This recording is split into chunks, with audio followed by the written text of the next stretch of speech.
ये प्रमुख खबर और प्रमुख खबर के साथ ही अब खबरों में आगे बढ़ लेते हैं और अगली खबर है महाराष्ट्र से जुड़ी। दरअसल आपको बता दें कि सपा और कांग्रेस से जुड़ी अगली खबर है, जहां महाराष्ट्र चुनाव के बाद इंडी गठबंधन में उथल पुथल लगातार मची हुई है। कई दल कांग्रेस के नेतृत्व पर सवाल उठा रहे हैं, तो वहीं ममता बनर्जी ने गठबंधन की कमान संभालने की इच्छा जता दी है और कई दल ममता बनर्जी को समर्थन देते हुए भी नजर आ रहे हैं। पर इन सब के बीच कांग्रेस का जो कद है वो लगातार घटता जा रहा है। ऐसे में राजनीतिक दल कांग्रेस से दूरी बनाते नजर आ रहे हैं, फिर चाहे समाजवादी पार्टी हो, तृणमूल कांग्रेस हो या फिर आम आदमी पार्टी। इन सब के बीच सबकी नजर 2027 में होने वाले उत्तर प्रदेश विधानसभा चुनावों पर भी है। पर लग रहा है कि इस बार यूपी विधानसभा चुनावों से पहले समाजवादी पार्टी और कांग्रेस के रास्ते कहीं ना कहीं जुदा हो जाएंगे, अलग हो जाएंगे। क्या टूट जाएगी उत्तर प्रदेश के दो लड़कों की ये जोड़ी? क्योंकि महाराष्ट्र में महाविकास अघाड़ी से अलग होने के बाद समाजवादी पार्टी ने उत्तराखंड निकाय चुनाव लड़ने का ऐलान किया और सपा का ये फैसला कई मायनों में अहम माना जा रहा है। तो क्या अब कांग्रेस इस बार यूपी में अकेले ही चुनाव लड़ती नजर आएगी? हालांकि इसको लेकर सस्पेंस अभी भी बना हुआ है। तो वहीं समाजवादी पार्टी के सांसद डिंपल यादव ने बीते कल एक बयान दिया था और इस बयान के उनके कई मायने निकाले जा रहे हैं। अब सपा और कांग्रेस के बिगड़ते रिश्तों पर करेंगे अपने संवाददाता से चर्चा, लेकिन उससे पहले आपको दिखाते हैं कि डिंपल यादव ने कांग्रेस पर क्या बयान दिया, वो आपको सुनाते हैं। ना हम सिरोस के मुद्दे के साथ है, ना हम अडानी जी के मुद्दे के साथ है। तो मैं समझती हूँ सदन को चलना चाहिए, क्योंकि जो पूरा जो ये लोकसभा सत्र जो है विंटर सेशन है, तो मैं समझती हूँ कि हमें पूरी उम्मीद है कि दोनों पक्ष के लोग इसको चलाने में पूरी निष्ठता दिखाएंगे। तो देखिए, नेतृत्व की ये लड़ाई शुरू हुई थी और अब धीरे धीरे मुद्दों पर भी अलग अलग चीजें कहीं ना कहीं नजर आ रही हैं राजनीतिक दलों की तरफ से। इसके साथ ही कांग्रेस की अगुवाई पर सवालिया निशान खड़े हो रहे हैं। जो नेतृत्व कांग्रेस की तरफ से किया गया गठबंधन का, इंडी गठबंधन की कमान संभालने की दावेदारी ममता बनर्जी टीएमसी से हैं और वो पहले ही अपनी दावेदारी ठोक चुकी हैं। इसके साथ ही लालू यादव, शरद पवार और उद्धव के समर्थन से भी ममता बनर्जी कहीं ना कहीं गदगद होती हुई नजर आई। उन्हें इस बात की खुशी मिली है, लेकिन साथ ही समाजवादी पार्टी ने भी इशारा किया है कि वो ममता बनर्जी का समर्थन कर रहे हैं। ऐसे में सवाल यही है कि ममता का तो समर्थन हो रहा है, लेकिन कांग्रेस से तमाम जो राजनीतिक दल है वो आखिर क्यों दूरी बनाते हुए नजर आ रहे हैं? चुनावों में हार के बाद गठबंधन के नेतृत्व पर दरअसल उंगली उठी थी। जो लगातार चुनावों में हार मिल रही है इंडी गठबंधन को, उसके बाद में ये सवाल उठे थे नेतृत्व को लेकर। ममता ने गठबंधन के कामकाज पर भी कई सारे सवाल इससे पहले उठा चुकी हैं। राहुल गांधी को लेकर कई सारे बयान दिए गए। आपको बता दें कि इंडी गठबंधन में इस वक्त 26 से ज्यादा दल हैं जो इसमें शामिल हैं, लेकिन अब इस गठबंधन में कांग्रेस कहीं ना कहीं अलग थलग पड़ती नजर आ रही है हमें गठबंधन में सबसे बड़े। इसके साथ ही अगर हम देखें तो इंडी गठबंधन जो है वो कहीं ना कहीं बिखरता हुआ नजर आ रहा है, क्योंकि कांग्रेस जम्मू कश्मीर सरकार में शामिल नहीं हुई है।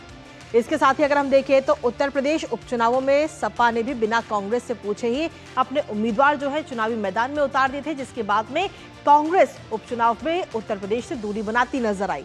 जम्मू कश्मीर में पीडीपी और नेशनल कॉन्फ्रेंस के बीच आरोप प्रत्यारोप का जो दौर है वो भी लगातार चलता है और ये भी हमने देखा इस दौरान। इसके साथ ही ममता बनर्जी ने पश्चिम बंगाल में अकेले लोकसभा चुनाव लड़ने का फैसला किया था, यानी कि कहीं पर तो इंडी गठबंधन एक साथ हो जाता है और कहीं पर बिखर जाता है। इसके साथ ही आम आदमी पार्टी ने पंजाब में बिना गठबंधन के ही अकेले चुनाव लड़ने का ऐलान किया और दिल्ली में भी ये ऐलान किया गया। मध्य प्रदेश विधानसभा चुनाव की अगर हम बात करें तो समाजवादी पार्टी ने बिना कांग्रेस से हाथ मिलाए ये चुनाव लड़ा था। तो ऐसे में कांग्रेस अब कहीं ना कहीं इंडी गठबंधन में एकदम अलग थलग पड़ती हुई नजर आ रही है और लगातार ये ऐलान किया जा रहा है कि हम कांग्रेस के साथ नहीं है, ना नेतृत्व को लेकर के और ना ही उनके मुद्दों को लेकर।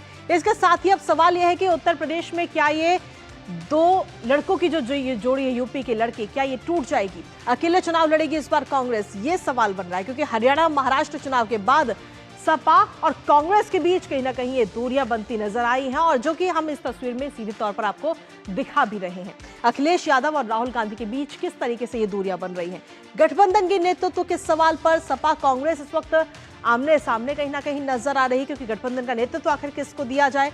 संभल हिंसा, सोरोस और अदानी मुद्दे पर भी अलग अलग राय दोनों ही पार्टियों की तरफ से हमें देखने को मिल रही है। संसद में इसको लेकर विवाद हम देख रहे हैं, चाहे लोकसभा हो या फिर राज्यसभा हो। राहुल प्रियंका के संभल जाने के ऐलान पर समाजवादी पार्टी को वो ऐलान बिल्कुल नागवार गुजरा। सपा महासचिव रामगोपाल यादव ने उनके इस दौरे को लेकर कई सारे सवाल खड़े किए थे, तो जिससे कहीं ना कहीं ये जरूर नजर आता है कि सपा और कांग्रेस की जो ये दोस्ती थी उसमें अब कहीं ना कहीं खटास पड़ चुकी है। इसी पर चलिए ताजा अपडेट ले लेते हैं इस वक्त, और ताजा अपडेट के लिए कुमार आलोक इस वक्त हमारे साथ जुड़ने, सीधा उन्हीं का रुख करेंगे।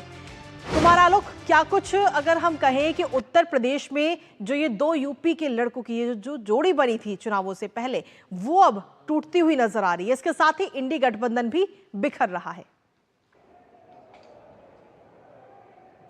देखिए, सबसे बड़ी बात हम आपको बताएं कि ये कहां से शुरुआत हुई है। आपने देखा कि महाराष्ट्र में जो अबू आजमी हैं, समाजवादी पार्टी के जो अध्यक्ष हैं, उन्होंने गठबंधन तोड़ने का ऐलान किया, यानी महाविकास अघाड़ी से वो उन्होंने गठबंधन तोड़ने का ऐलान किया। हालांकि सेंट्रल लीडरशिप जो सपा की है उसने इस पर कुछ प्रतिक्रिया नहीं दी है, लेकिन बिना सेंट्रल लीडरशिप के पूछे बगैर, इजाज़त लिए बगैर वो इतना बड़ा कदम नहीं उठा सकते हैं। ये हुआ यूँ कि जो एमएलसी हैं, शिवसेना उद्धव ठाकरे के जो एमएलसी हैं, उन्होंने बाबरी मस्जिद के शहीदों को उन्होंने श्रद्धांजलि दी और कहा कि बहुत बड़ा काम उन्होंने किया है। तो इसी मुद्दे को लेकर के अबू आजमी ने महाविकास अघाड़ी से अपने संबंध विच्छेद कर लिए।